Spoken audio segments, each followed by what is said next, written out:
All right, everyone, gather round the fire a little closer. Yeah, just like that. You ever get that feeling you're being watched when you're out in the middle of nowhere? Like a pair of eyes is locked right on you? Well, tonight's story is about a pair of eyes that has been watching the same patch of dirt for over 300 years. They don't belong to a person, not really. They belong to something made of wood and straw, a scarecrow. So picture this old thing, right? Propped up on a wooden cross in the middle of a massive cornfield. For centuries, it just stood there. It felt the sun bake its straw guts in the summer and felt the ice freeze it solid in the winter. It watched generations of farmers grow old and turn to dust. The weirdest part? The crows, the very birds it was built to scare, weren't afraid of it at all. They'd perch right on its shoulders, caw in its face, and just stare back with their beady black eyes. Can you imagine that kind of loneliness?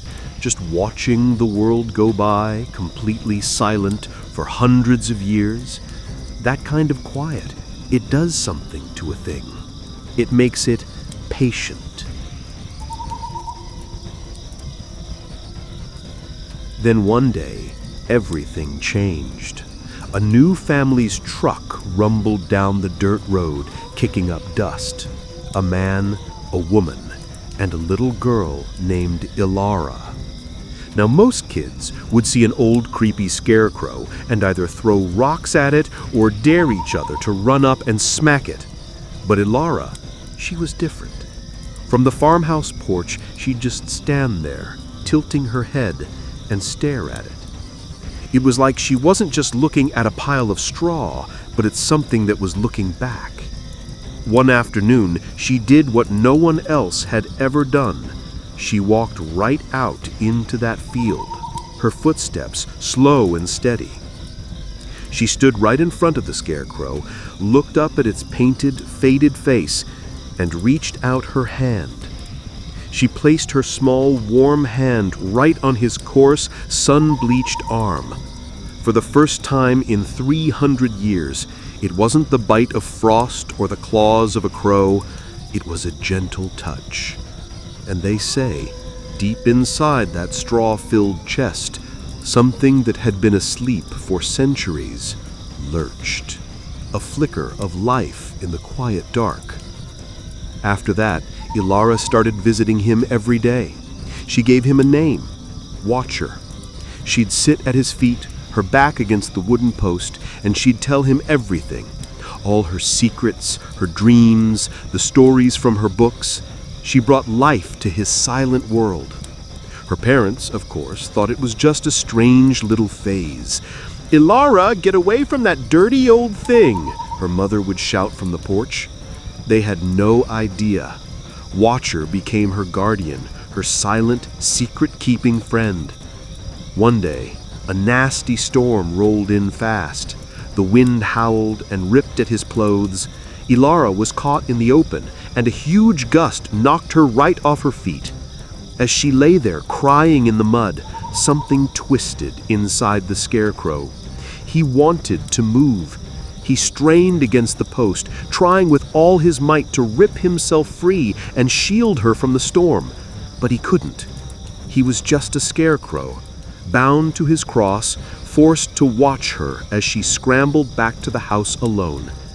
He was a guardian who couldn't guard a thing. The seasons spun by, and Ilara grew up.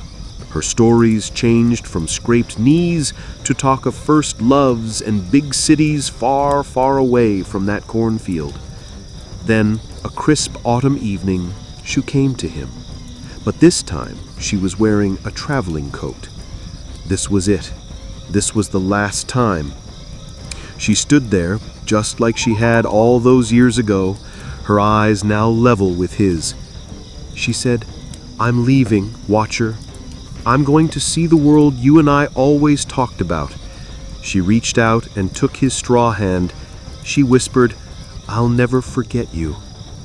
Then she pulled a small scrap of blue ribbon from her pocket and carefully tied it around his wrist. A tiny splash of color, a promise.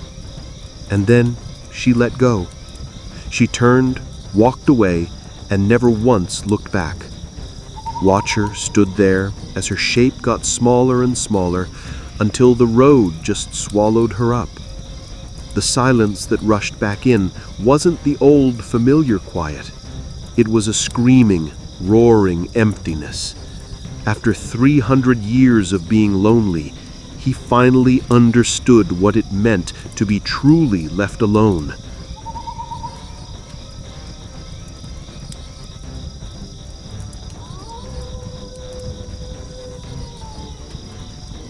And that's when the story gets creepy. The farm was sold, then sold again. New people came and went, but nobody paid any mind to the old scarecrow rotting in the field.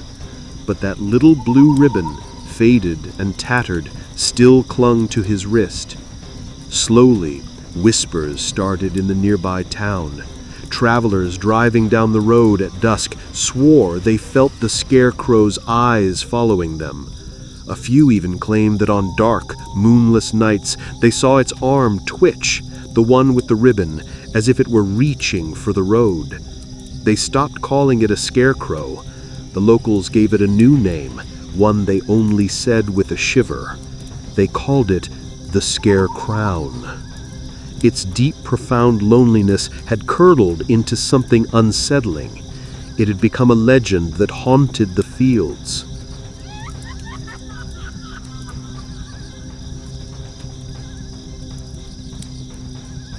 They say the scarecrow is still out there, still standing on its cross, still watching and still waiting, forever guarding the memory of a little girl and her broken promise.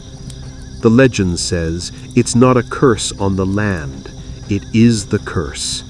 So, if you're ever driving down a long, empty country road at twilight and you see a lone scarecrow in the field, do yourself a favor. Don't stare too long. And whatever you do, don't slow down if you see a little tatter of blue tied to its wrist. Now, who's got marshmallows?